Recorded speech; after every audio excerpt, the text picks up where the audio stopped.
This problem deals with an infinite sequence, and we want to bound that sequence, bound it. The exact statement says that the sequence is like this. The u1, the first term of the sequence is 1. And for the rest of the terms, for n greater than or equal to 1, un plus 1 is equal to un plus 1 over un. Okay? This is for all. So, u2 is u1 plus 1 by u1, which is 1 plus 1 by 1, which is 2.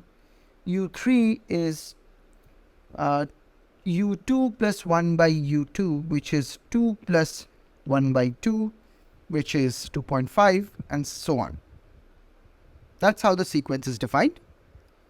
Our goal is to show that this sequence is bounded above by another sequence, which is this.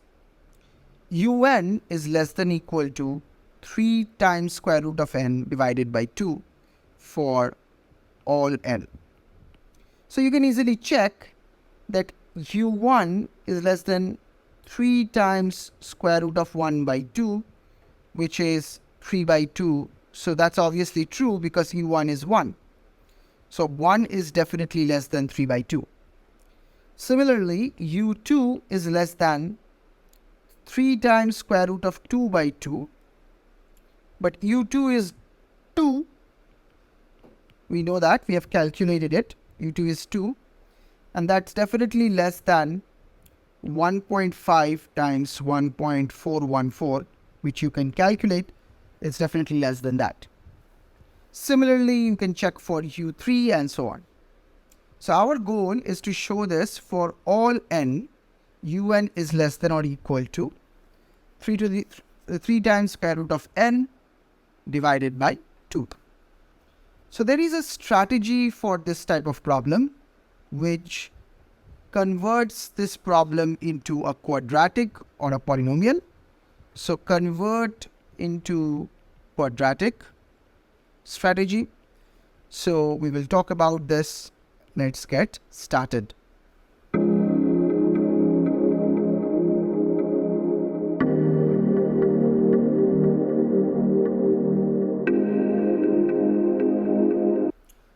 So we will prove by contradiction. So the contradiction is this.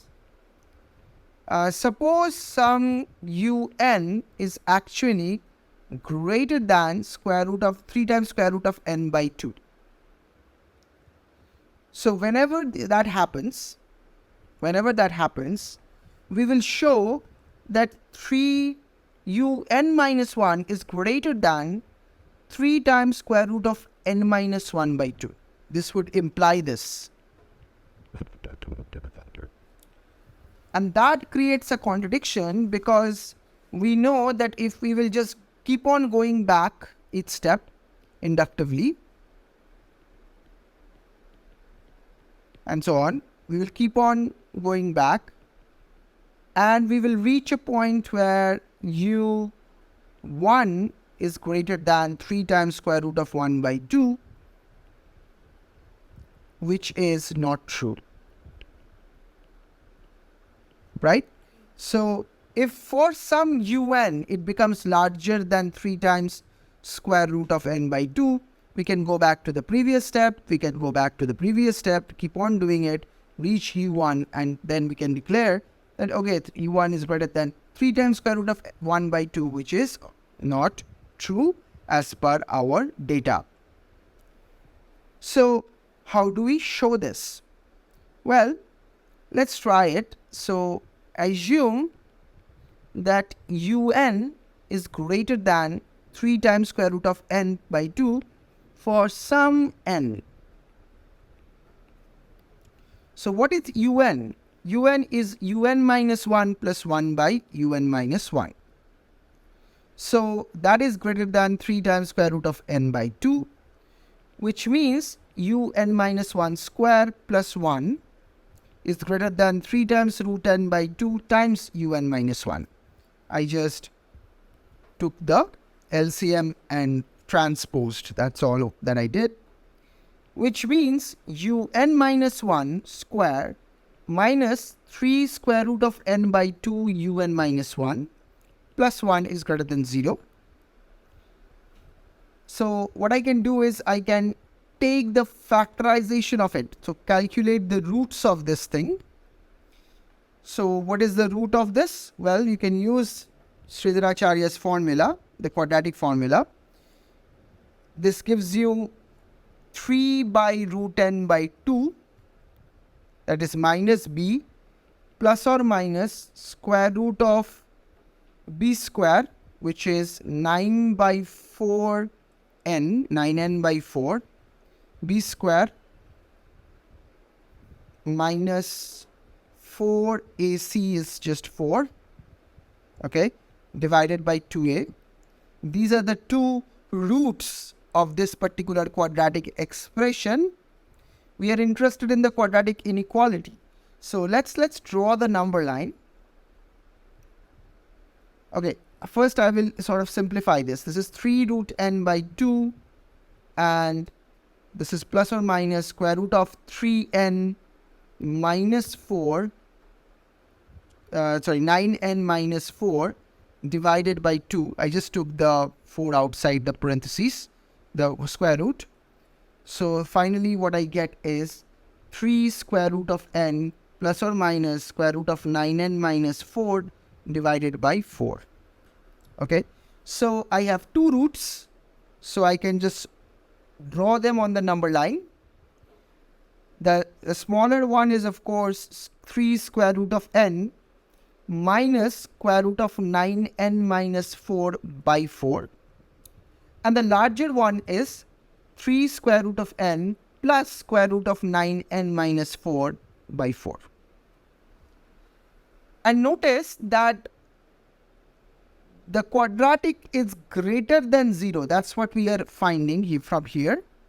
Which means the value of un minus 1 is greater than this in this region, or it is less than the first root.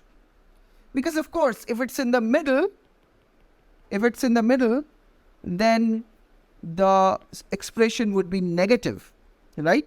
If you take the values between the roots, the expression for un minus 1 will be negative. This is a very standard number line argument. If you don't know this, then you should definitely look up number line arguments to analyze quadratic expressions. This is root 1. This is root 2.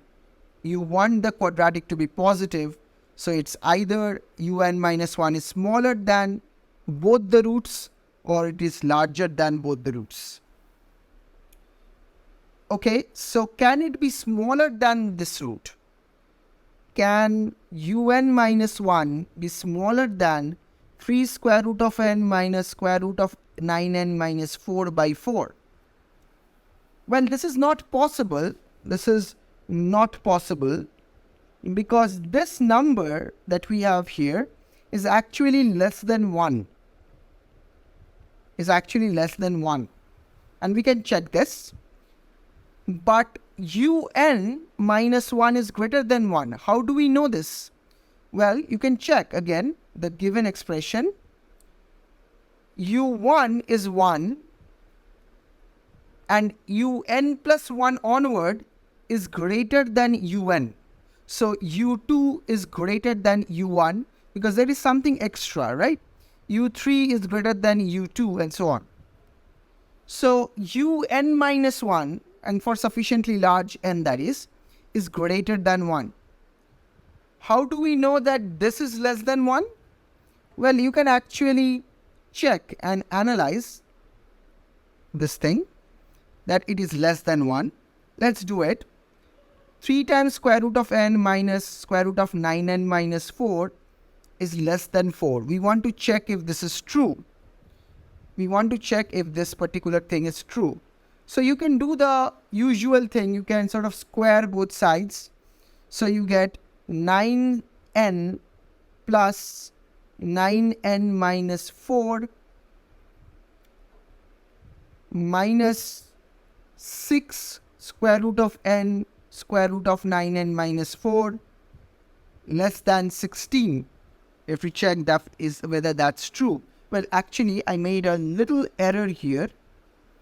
Actually, this is 16. I took the LCM inside, and there should be 9n minus 16 here before I can take this out. So all of these are 16 actually. This is 16. This is 16. This is 16. All of these are 16. So I made a little error here. Okay, so this is 9n minus 16. Alright, so what we have here is 18n minus 32 is less than 6 times square root of n, and we want to know whether this is true or not. So we can square again. If we square, we will get 324n square plus 1024 minus 2 times 18 times 32 is 576. So 2 times 576n. We want to show that that is less than 36n times 9n minus 16. 36n times 9n minus 16. So how do we show that? Well, let's continue doing this. So this is 324n square plus 1024 minus 2 times 576n. We want to show that this is less than 5n, 36n into 9n. So 36 times 9, that is, I think it is 577, 324 again. So 324n square, and 36 times 16, that is again 576. 576. Yeah. Okay. So now we can cancel this off. 576n here. Okay. So I can bring this to the right hand side. So I want to know, is 1024 less than 2 times 576n minus 576n, which is just 576n. Is this true? Is it true that 1024 is less than 576n? Of course it is true for n greater than or equal to 2. So 2 onward, and that's obviously the case we are working on because we have worked with hand first few cases. So for n greater than or equal to 2, this is obviously true, which means that this quantity un, this quantity, the left hand side quantity here, it's less than 1, which means that un minus 1 cannot be a value here. So we cannot consider this. What we can consider is this is the other case. Un minus 1 is greater than this. So un minus 1. Okay, so if we can show that un minus 1 is greater than this, well, it's of course greater than this because we have already disqualified the other case. And if we can show that this is greater than 3 times square root of n minus 1 by 2, then we would be done, because then we would have shown that whenever un is greater than 3 times square root of n by 2, un minus 1, that implies un minus 1 is greater than 3 times square root of n minus 1 by 2, which would again imply in the chain-wise inductive manner that u1 is greater than 3 times square root of 1 by 2, and that we know is false, right? So all we have to show that if we assume that this, so if we can show that this to be true, we will be done. So let's do that. Let's just take the square on both sides and start the usual process. So 3 times square root of n plus square root of 9n minus 16 is greater than 6 square root of n minus 1.